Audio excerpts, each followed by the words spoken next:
Paper cuts sting, but betrayal leaves a scar that never fades.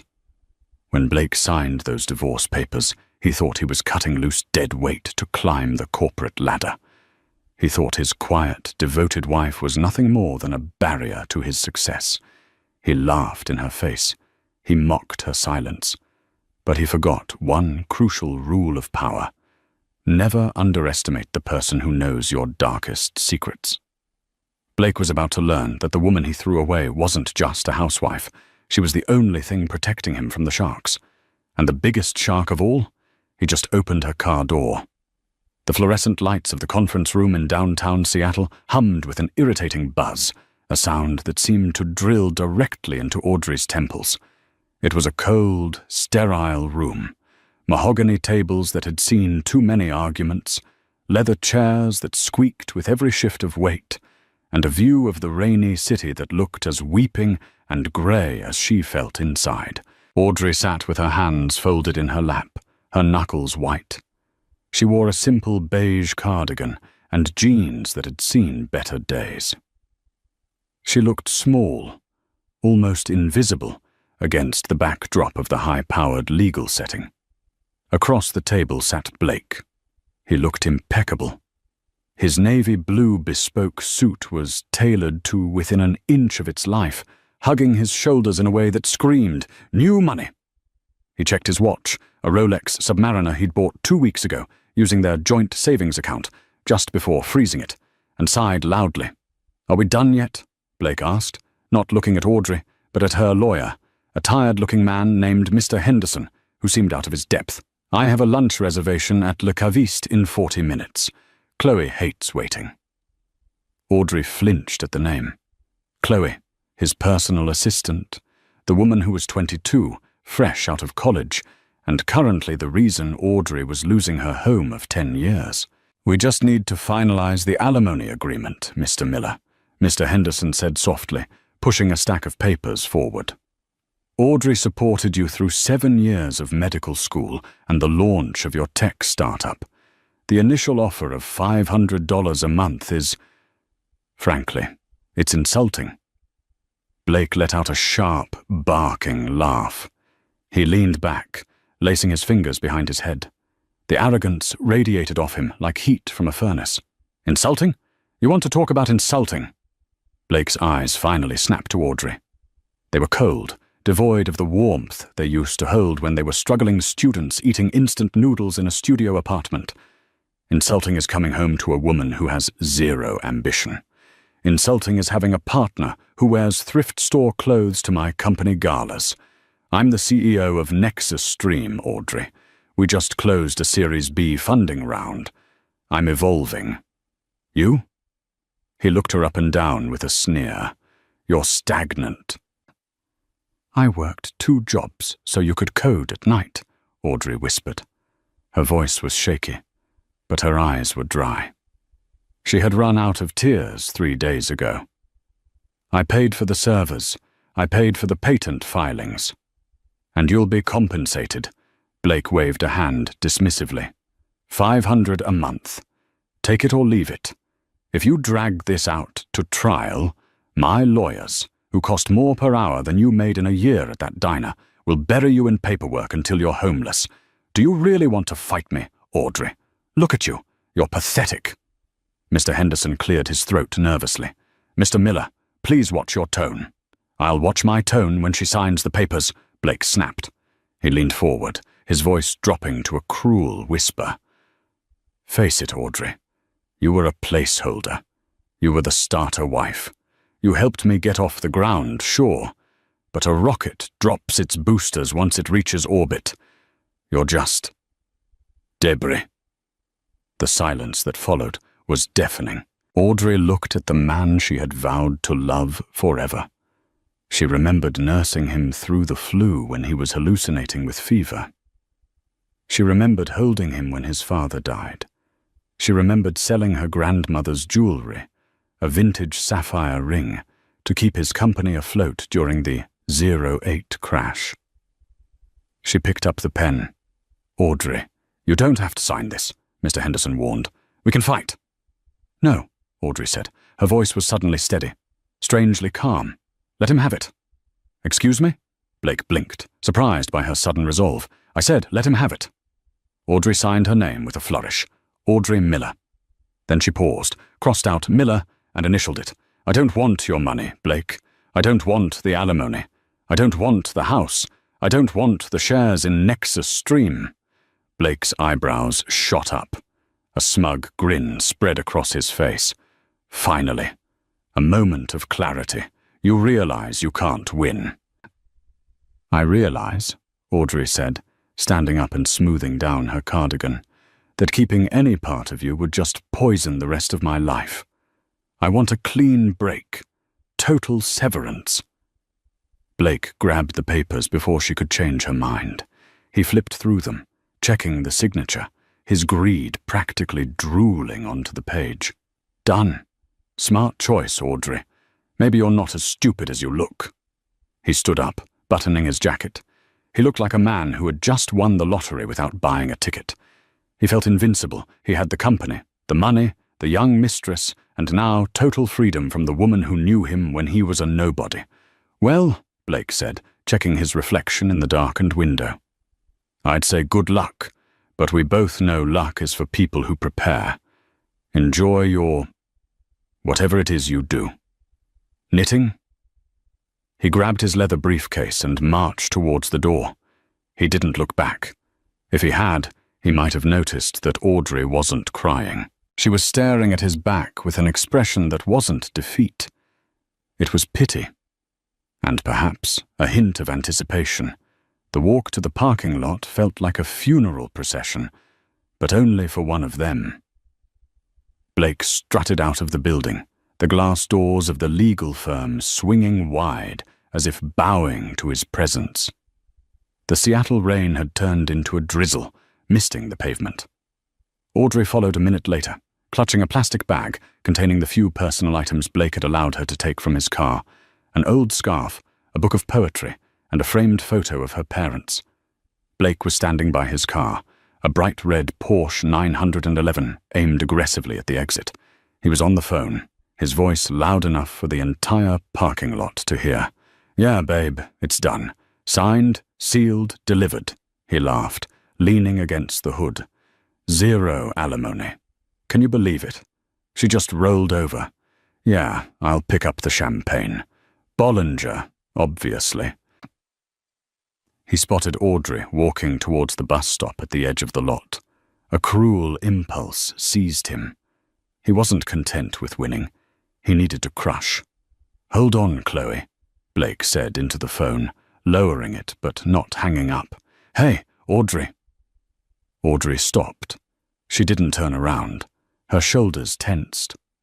Blake jogged over to her, his Italian leather shoes clicking on the wet asphalt. "I just wanted to offer you a ride," he said, his voice dripping with faux sympathy. "To the bus stop, I mean. It's raining. I wouldn't want you to catch a cold and die before you spend that. Oh, wait, you didn't take any money." He laughed again, a sharp, ugly sound. "Seriously, Audrey, what are you going to do? Go back to waiting tables? You're 32. That's ancient in the service industry. Maybe I can ask the janitor at Nexus if they need help. You were always good at cleaning up my messes." Audrey finally turned. The mist clung to her hair, making it curl slightly. Her eyes were piercingly blue, a color Blake used to say reminded him of the ocean. Now, they looked like ice. "You're right, Blake," she said softly. "I did clean up your messes. For 10 years. But you seem to forget something." "And what's that?" he sneered. "I didn't just clean them," she said. "I buried them, and I know exactly where the bodies are." Blake's smile faltered for a fraction of a second, but his ego bulldozed over the doubt. "Is that a threat? Please, you're a nobody. You're a ghost, Audrey. You don't exist in my world." "Your world?" Audrey tilted her head. "Your world is built on sand, Blake, and the tide is coming in. You're delusional," Blake spat, turning back to his Porsche. "Have a nice life. Try not to starve." He reached for his door handle. Crunch. The sound of tires on gravel was slow, heavy, and deliberate. It wasn't the sound of a taxi or a beat-up sedan. It was the deep, purring rumble of a V12 engine. Blake froze. As a car guy, he knew that sound. That was the sound of money. Real money. Not tech startup Series B money. This was I own the bank money. He turned. Gliding into the parking lot, parting the mist like a ship through water, was a car that made his Porsche look like a child's toy. It was a Rolls-Royce Phantom extended wheelbase, painted in a deep, lustrous midnight sapphire that looked almost black until the light hit it. The chrome grille gleamed like the gates of heaven. Blake's jaw went slack. There were maybe 3 cars like this in the entire state. "Who the hell?" Blake muttered, lowering his phone. "Chloe, hang on." The massive vehicle didn't head for the VIP spots near the building entrance.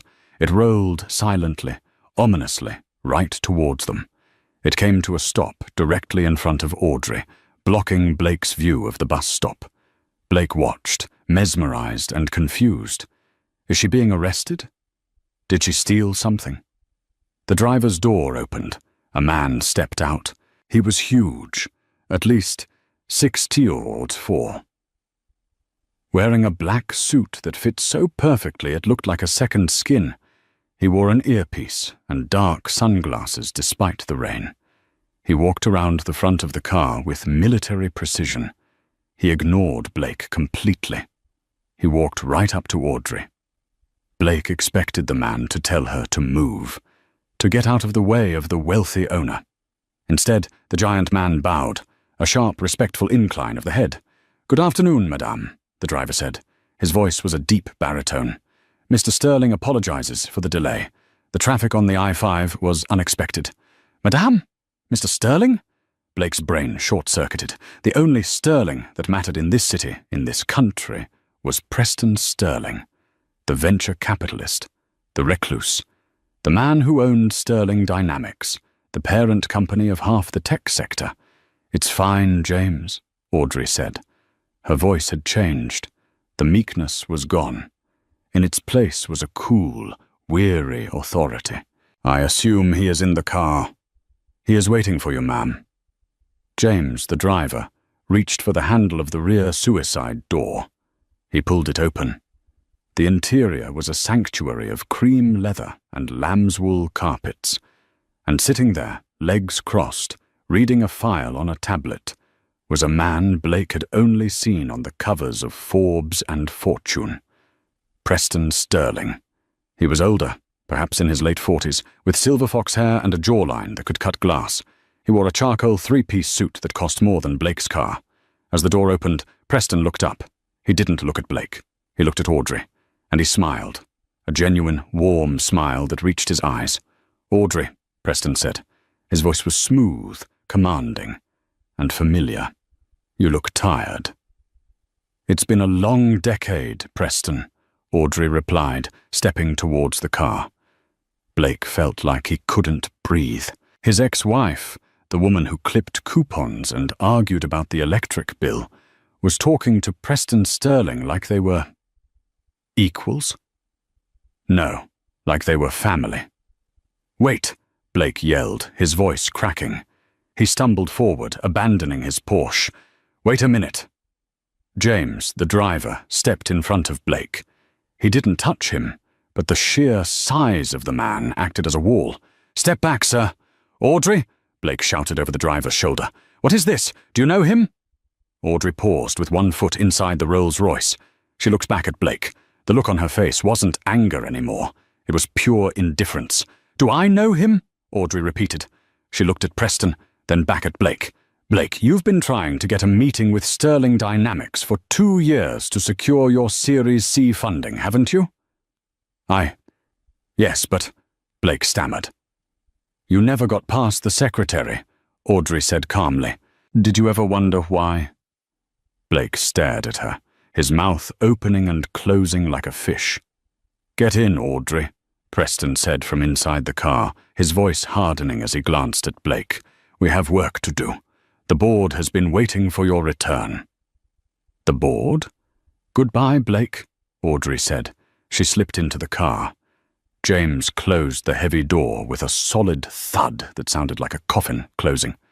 He walked back to the driver's seat, got in, and the massive car pulled away, kicking up a spray of water that landed on Blake's expensive Italian shoes.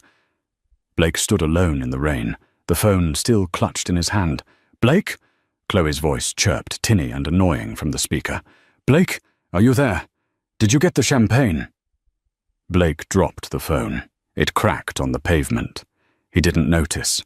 He was staring at the taillights of the Rolls-Royce as it disappeared into the grey Seattle afternoon, realizing with a sick, sinking feeling in his gut that he had just made the biggest mistake of his life.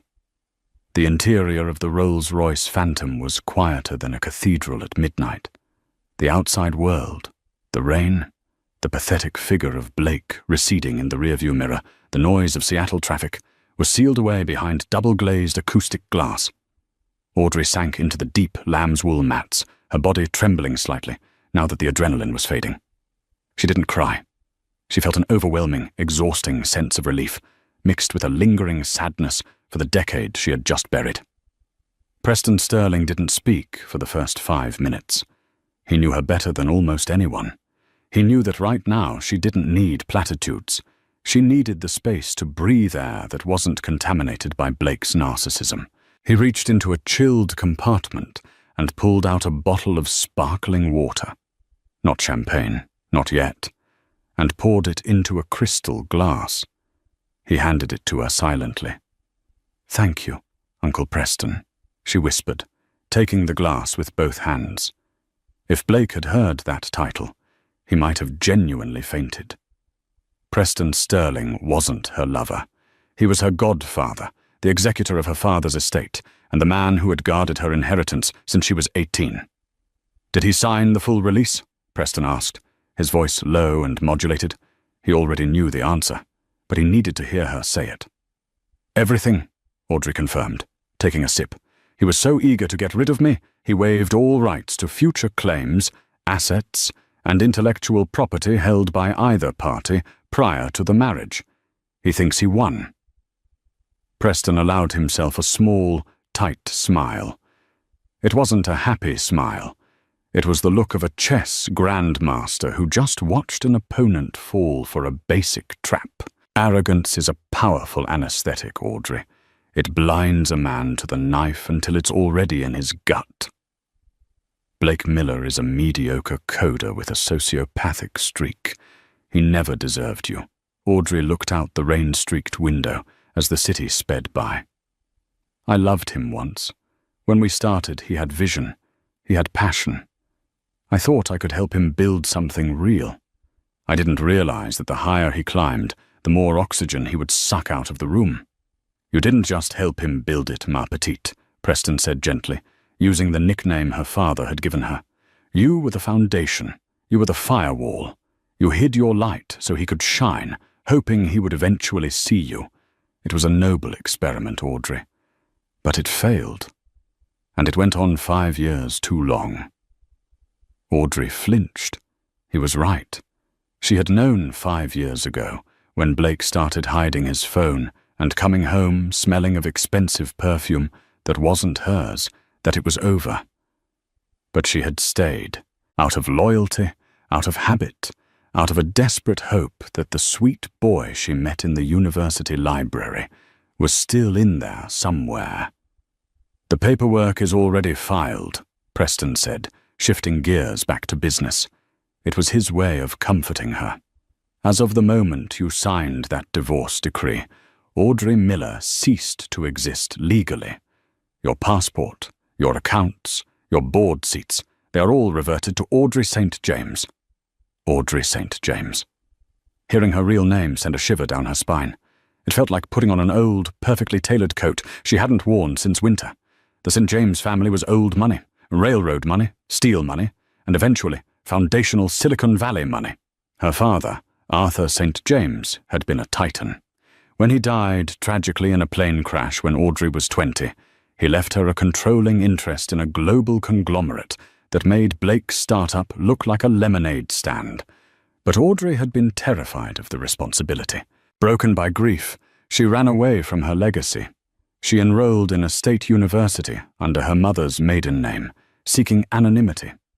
She wanted to be loved for herself, not her trust fund.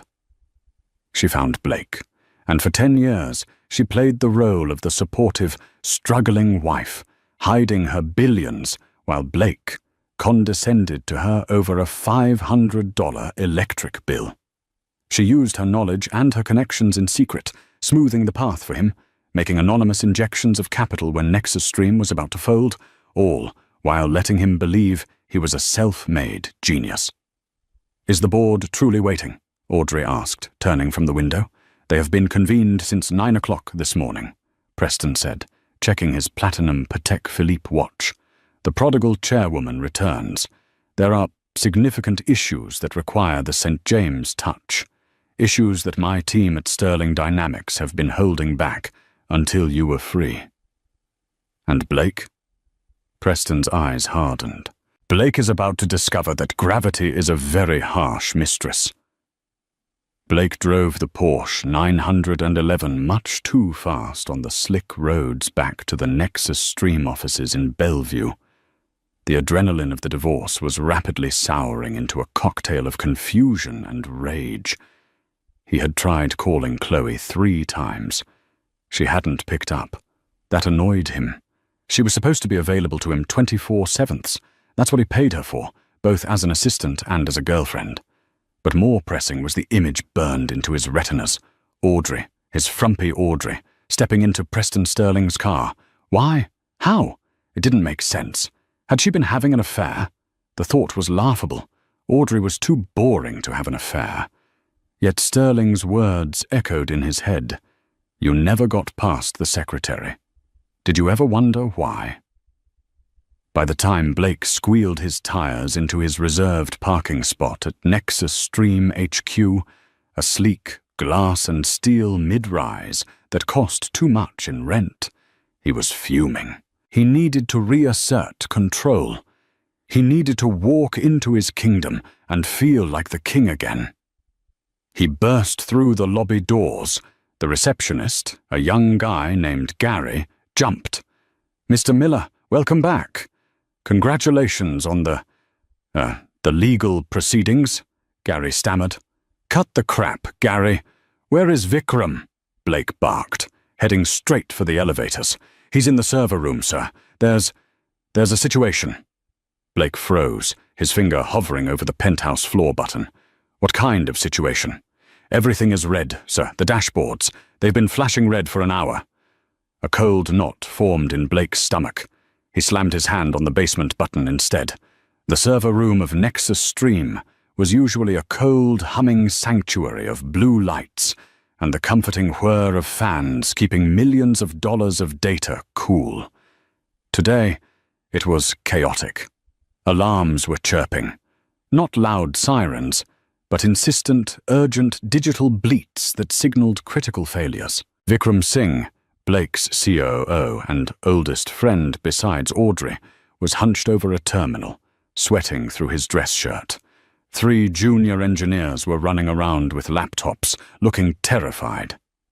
"Vic, what the hell is going on?" Blake demanded, striding into the room. "I step out for 2 hours to sign papers, and the place falls apart." Vikram spun around. His face was pale. "Blake, thank God, we have a massive breach. Or a failure, we don't know which." "Explain it to me in English," Blake snapped. "At approximately 10:45 a.m., our primary data pipes to the East Coast servers shut down," Vikram said, pointing to a massive screen covered in red error messages. "Then our secure client portals locked up. We're getting thousands of support tickets every minute. Major clients, Chase, Boeing, T-Mobile. They can't access their analytics dashboards." "Well, fix it! Reroute the traffic!" "We can't," Vikram's voice cracked. "We tried to access the back-end routing protocols. We're locked out. The admin credentials aren't working." "What do you mean they aren't working? My credentials?" "Yours, mine, the emergency route access, all of them denied." "Let's be clear," Vikram said, trying to keep the panic out of his voice. "The system wasn't hacked from the outside. Someone with master-level clearance changed the encryption keys from the inside about an hour ago. Blake stared at the screen. An hour ago, he had looked at Audrey and told her she was debris.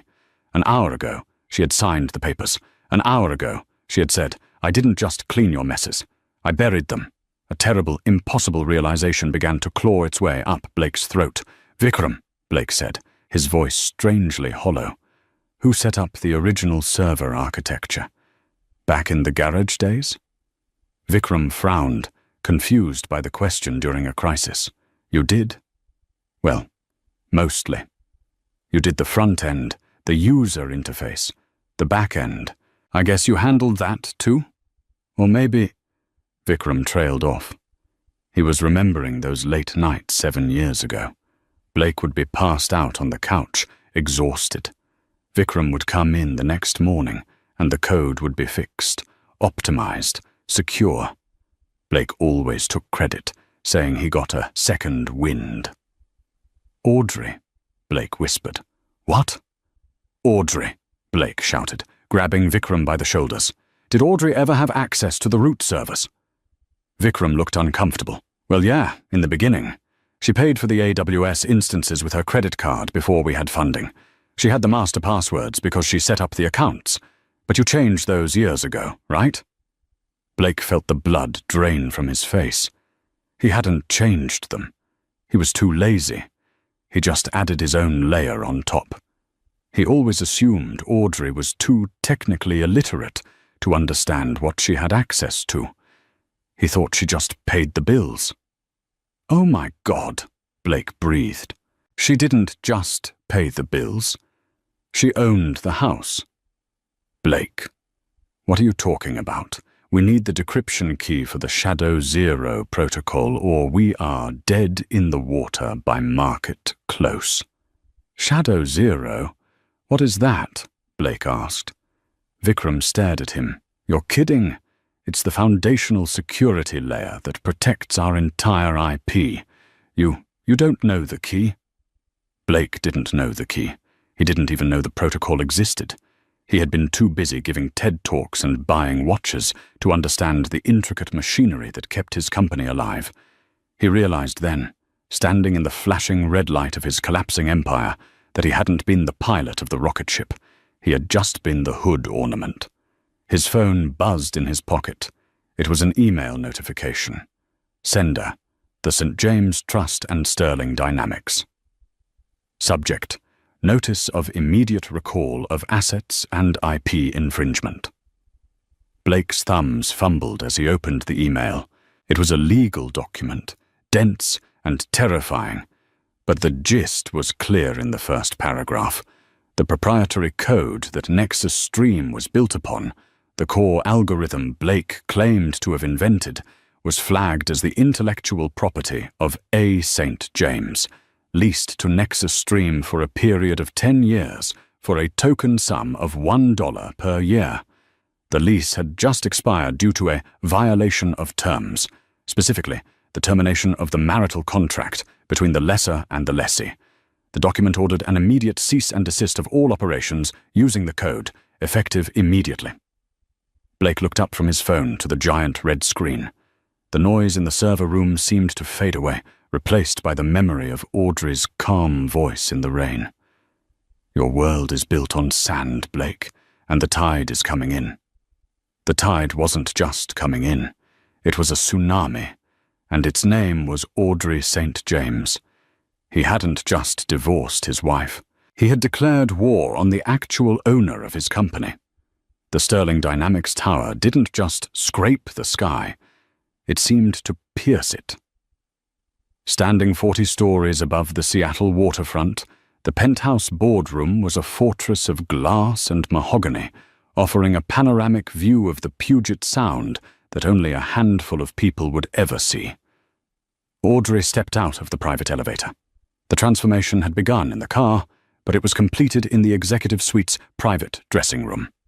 Gone were the frayed jeans and the beige cardigan that smelled of laundry detergent and submission. In their place, Audrey wore a suit of ivory crepe, tailored by a designer in Milan who didn't sell to the public. Her hair, usually pulled back in a messy bun, was now blown out in sleek, chestnut waves that framed her face like a halo. She wore no jewelry except for a single heavy platinum signet ring on her right hand, the crest of the St. James family. The double doors to the boardroom opened automatically. Around the massive oval table sat 12 of the most powerful people in the Pacific Northwest. There were senators, retired tech moguls, and banking titans. They were the board of the St. James Trust, a quiet governing body that managed assets totaling more than the GDP of several small countries. When Audrey entered, they didn't just look up. They stood. "Madame Chairwoman," a silver-haired woman at the far end said, bowing her head slightly. This was Evelyn Cross, the fierce former Attorney General who now handled the Trust's legal affairs. "Welcome home." Audrey walked to the head of the table. For 10 years, she had sat at a dinner table where her husband told her she chewed too loudly. She had sat in a passenger seat where he told her she didn't understand navigation. Now, she stood at the helm of an empire, and the silence in the room was one of absolute deference. "Thank you, Evelyn," Audrey said, taking her seat. Her voice was unrecognizable from the woman in the divorce lawyer's office. It was resonant, clear, and laced with steel. "Please sit." The board members took their seats. Preston Sterling sat to her right. "We have a full agenda," Preston noted, sliding a tablet toward her. "The acquisition of the biopharmaceutical plant in Zurich is pending your signature. The Oceanic Cleanup Initiative requires a budget review. But first," he paused, glancing at the other members, "there is the matter of the pet project, Nexus Stream." A ripple of amusement went through the room. To them, Nexus Stream, Blake's pride and joy, his unicorn startup, was nothing more than a rounding error, a science fair project that the heiress had funded out of pocket change to keep her husband happy. "The asset has been frozen," Audrey stated, her face expressionless. "The IP lease has been terminated. What is the current status of the fallout?" Evelyn Cross adjusted her glasses. "Predictable. The company's architecture is collapsing. Without the Shadow Zero kernel, which I might remind the board," Audrey wrote herself during her sophomore year at MIT, "their encryption is dissolving. Their clients are panicking. The stock valuation, purely based on speculation, has dropped 60% in the last 2 hours. Blake Miller is currently trying to reach our legal department," a man in a pinstripe suit added. "He believes it's a glitch. He's threatening to sue." Audrey looked at the projection screen on the wall. It showed a live feed of the Nexus Stream lobby. It was chaos.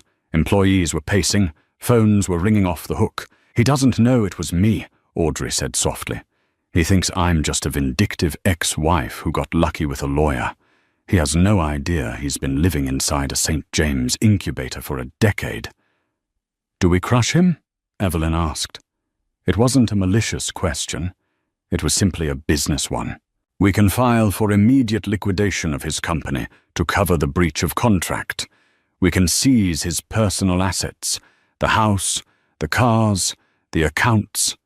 He signed a personal guarantee on the Series B funding, which, unbeknownst to him, is held by us."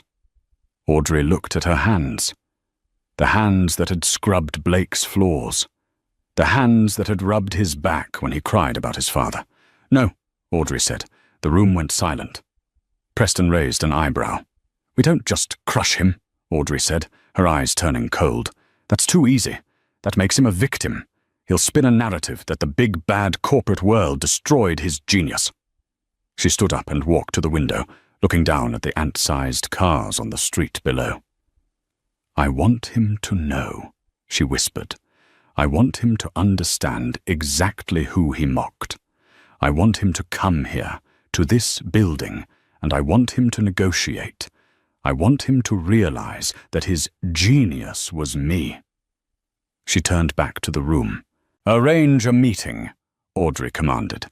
"Tell Mr. Miller that the holding company for the IP rights, Aegis Holdings, is willing to discuss a provisional license to get his servers back online. Set the meeting for tomorrow morning. Here." "He will come expecting to bully a patent troll," Preston warned. "Let him," Audrey smiled, a sharp, dangerous expression. He's going to walk into the lion's den thinking he's the hunter. When he leaves, I want him to be nothing. And the girl? Evelyn asked. The mistress, Chloe Danvers. Audrey's expression didn't flicker. Cancel the corporate credit cards. All of them.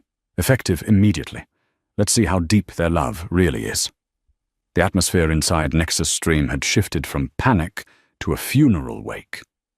The red lights on the server dashboards were still blinking, but the engineers had stopped running. They were now sitting in clusters, whispering, checking LinkedIn on their phones, updating their resumes. Blake was in his office, screaming into his iPhone. "What do you mean declined?" he roared. "Run it again.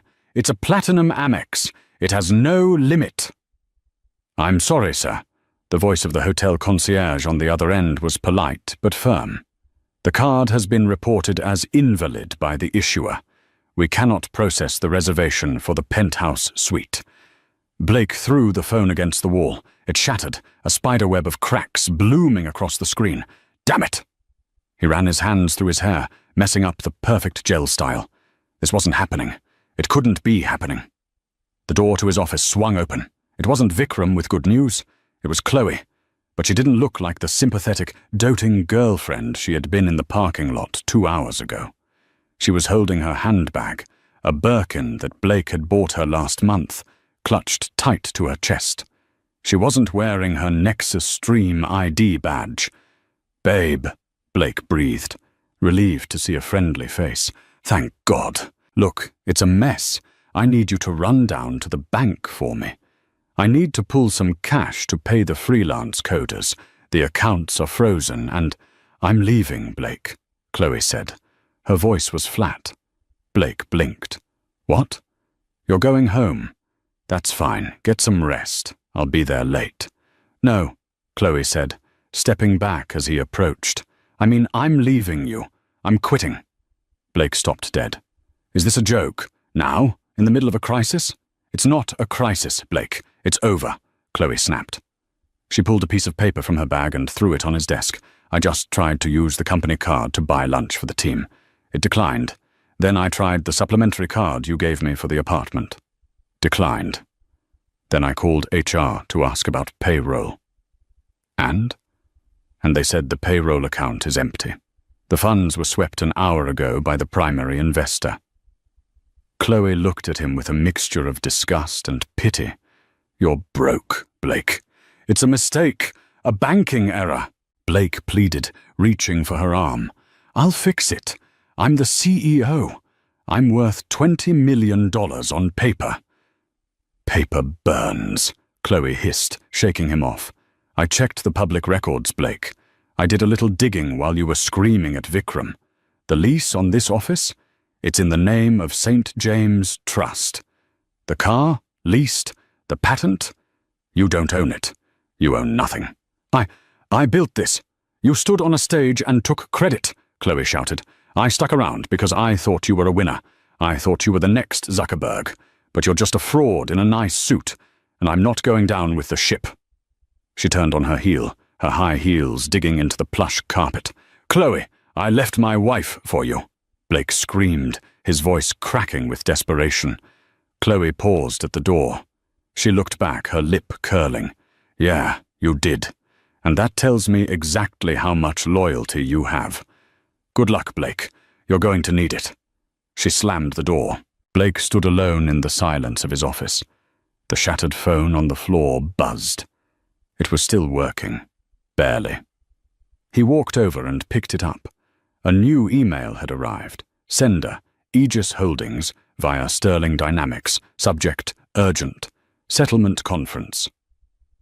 "Mr. Miller, we represent the owners of the IP Shadow Zero. We understand you are experiencing technical difficulties.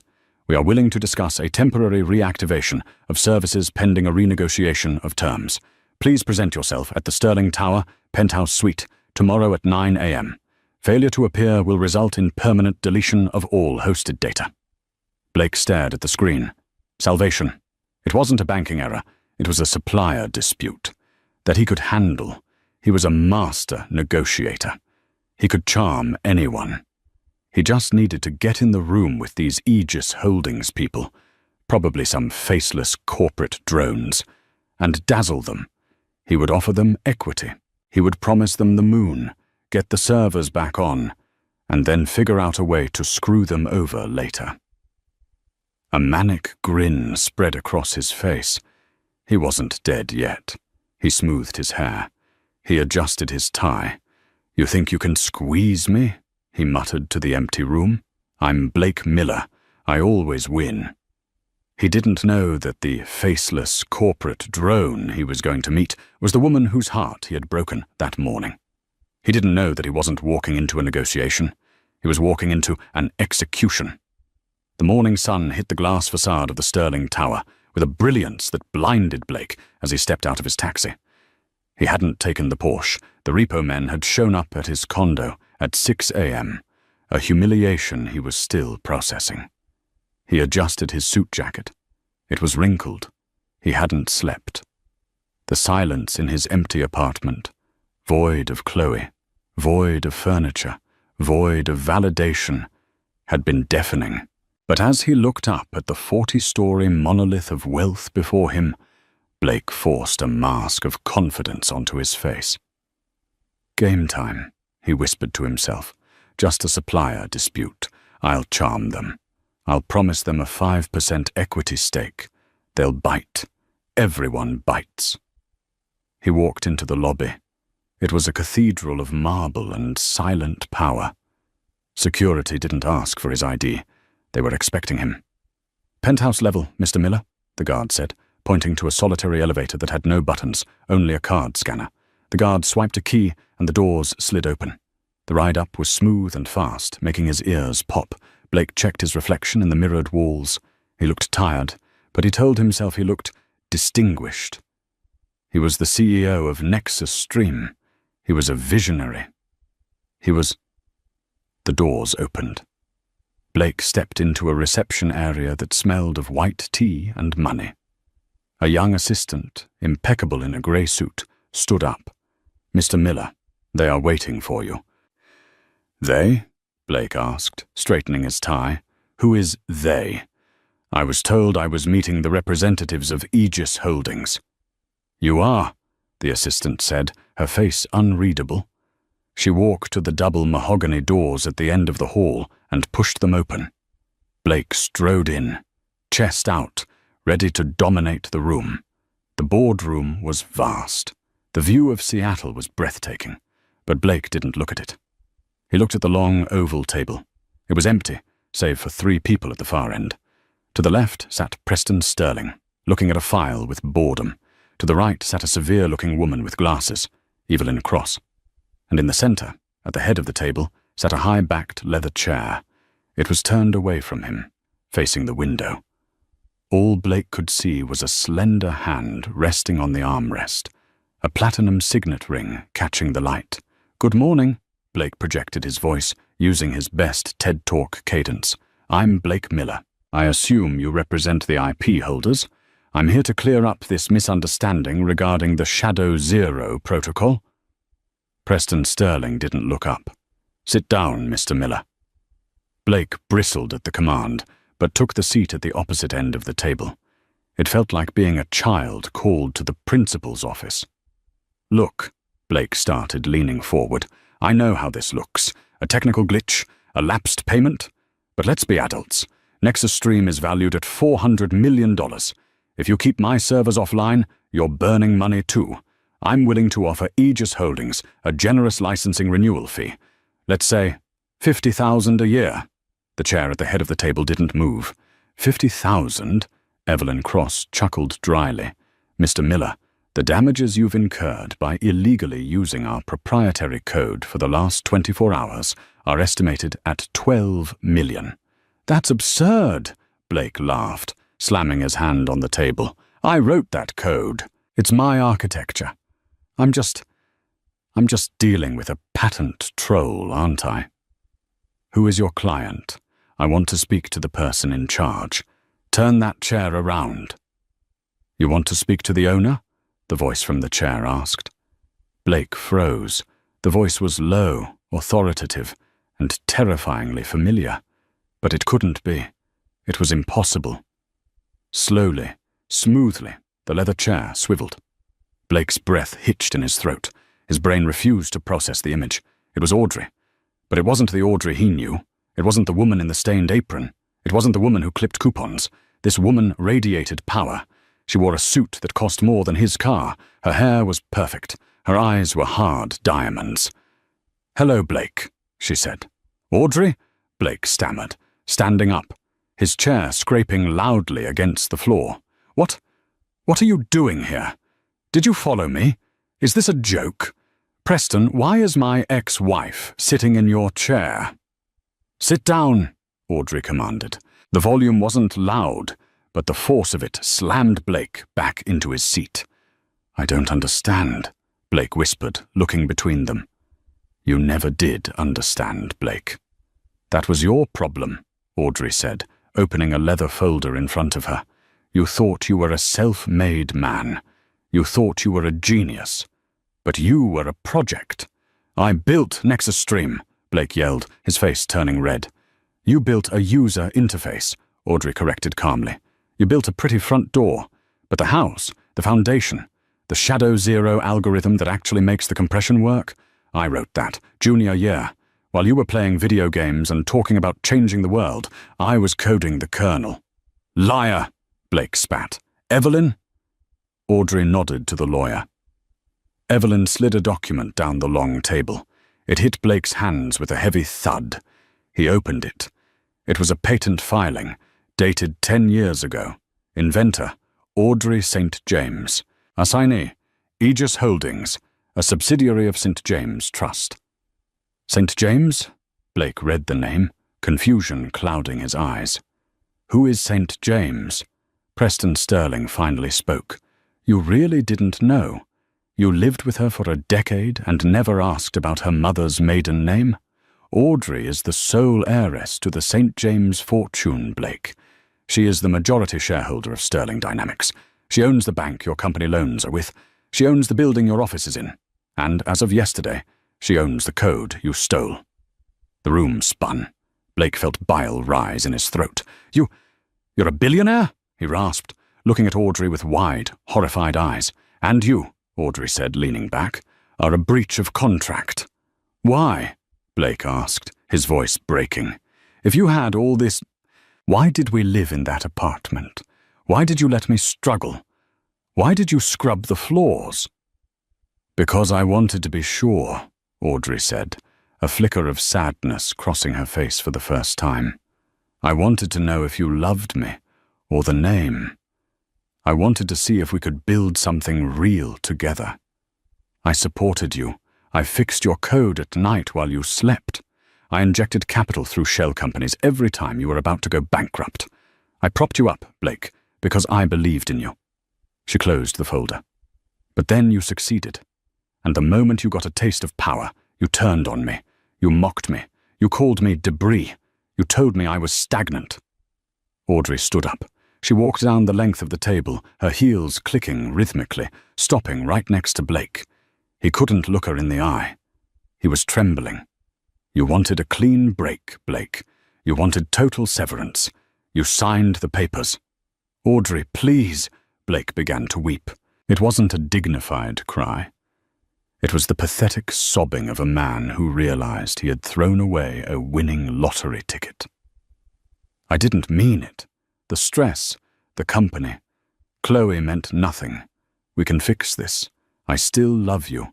We can be a power couple. Think of what we can do with your money and my face." "Your face?" Audrey laughed, a cold, sharp sound. "Your face is about to be on every legal summons in the state." She dropped a single piece of paper in front of him. "This is your only option," she said. Blake looked at the paper. "Termination of rights and transfer of assets." "What is this?" "It's a surrender," Evelyn Cross explained. "You will sign over 100% of Nexus Stream to Aegis Holdings. You will resign as CEO effective immediately. You will vacate the premises. In exchange, we will not prosecute you for corporate fraud, embezzlement, and IP theft. We will assume the company's debts, and you will walk away debt-free." But I'll have nothing, Blake whispered. My stock options, my equity. It's all I have. You have your freedom, Audrey said, which is more than you deserve.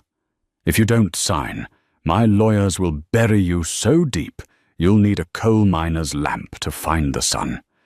You'll go to prison, Blake, for a long time. Blake looked at the pen. He looked at Audrey.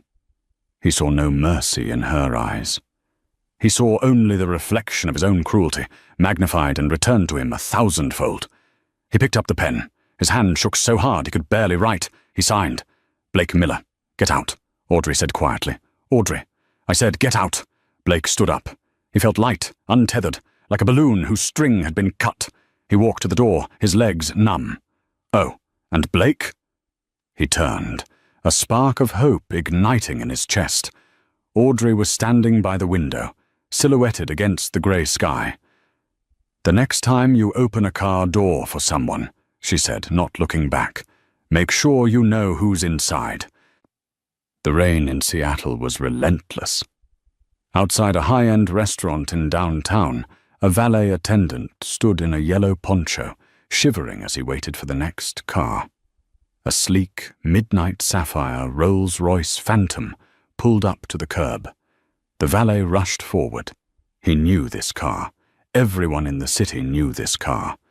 It belonged to the Tech Woman of the Year, the new face of ethical innovation, Audrey St. James. She was on the cover of Time magazine this month. The valet opened the rear door, bowing his head against the rain. Good evening, Madame St. James, the valet muttered, keeping his eyes on the ground, as was protocol. A beautiful woman stepped out. She paused, looking at the valet. She recognized the voice. Thank you, she said, handing him a generous tip. She looked at his face. He looked older, haggard, his eyes hollow and defeated. It was Blake. He looked up, meeting her eyes for a fleeting second. Shame washed over him, hot and burning. He wanted to disappear into the pavement. He was working for minimum wage, parking the cars of the people he used to dine with. Audrey didn't sneer. She didn't laugh. She didn't mock him. She simply looked at him with a distant, polite indifference, like one looks at a stranger they pass on the street. Keep the change, she said softly.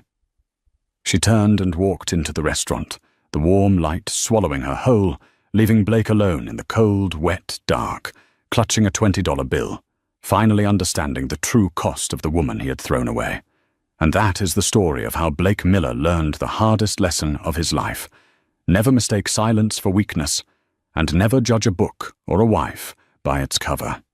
He thought he was discarding a burden, but he was actually throwing away the crown. It's a brutal reminder that in relationships and in life, arrogance is the architect of its own destruction. Audrey didn't need to scream to win. She just needed to stop pretending she was small. What do you think? Did Blake deserve that ending? Or was Audrey too harsh? Let me know in the comments below. I read every single one. If you enjoyed this story of karma and justice, please smash that like button. It really helps the channel grow. And subscribe with notifications on so you never miss the next saga. Share this video with someone who needs a reminder to stay humble. Thanks for watching, and I'll see you in the next story. The next story. The next story. The next story. The next story. The next story.